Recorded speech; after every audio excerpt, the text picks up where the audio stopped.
Okay, so I am taking a look at this dash camera, and I like the style, the shape, the size, and everything.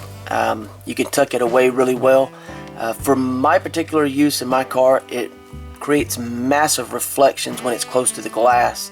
So I guess it's because I have a very light and very bright colored interior.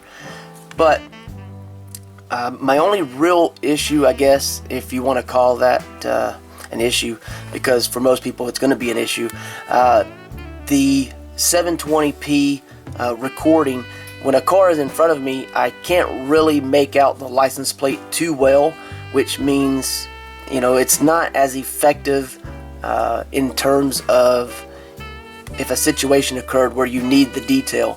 So you may want to go with a higher end, higher resolution, which they do have another model that has that that ability, 1080p and all.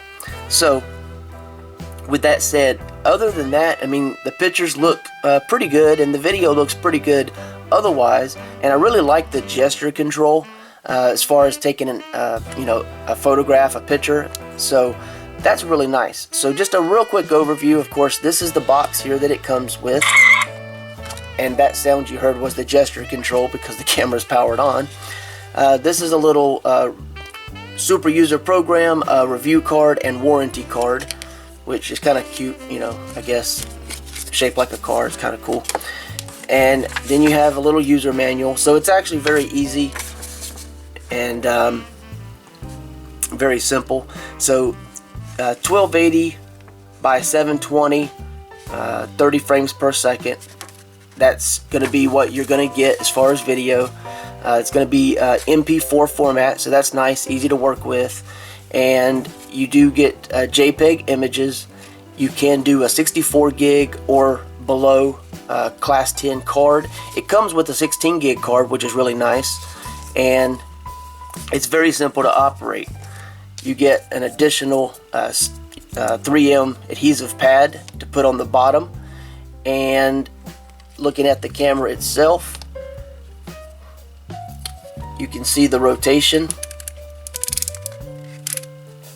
on the side here.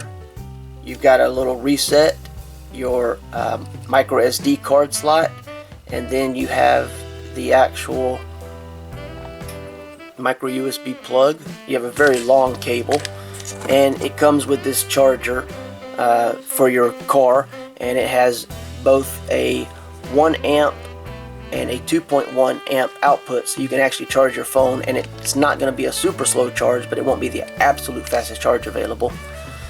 On the bottom here you have, I'm assuming, the microphone and the gesture control. So if you move your hand over top, it takes an image, which is very cool. And this, I'm going to guess, is the speaker.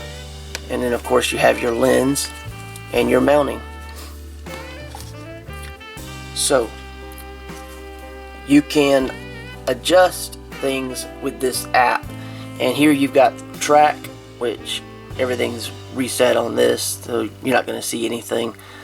Your gallery, you can see the images that I took, and then you have what says, you know, what's listed as me, and basically the only thing you can really change here is the speed, and that's going to be, of course, kilometers or miles per hour.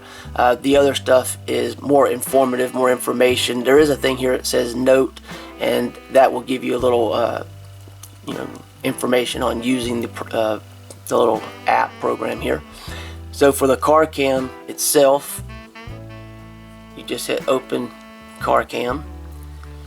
And then you have the video icon here if you want to get straight to your videos.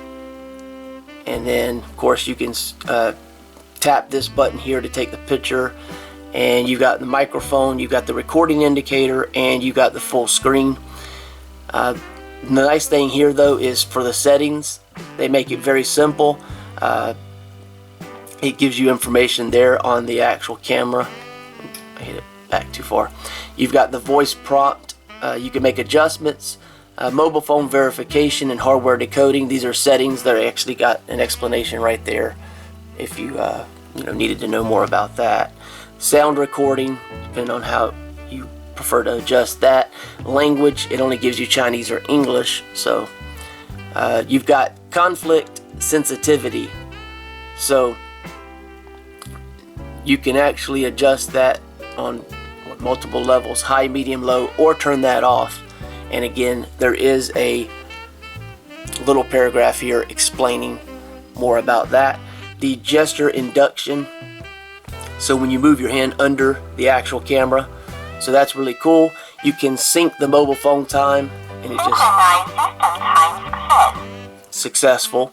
Your volume adjustment, you can manage the micro SD card here, which of course you can format it and see the capacity and such. So that's, you know, pretty nice, simple to use. And then you got version check, but when you click on that, of course, it's the latest firmware right now, so that's cool. So that's not a big deal. Now this is connected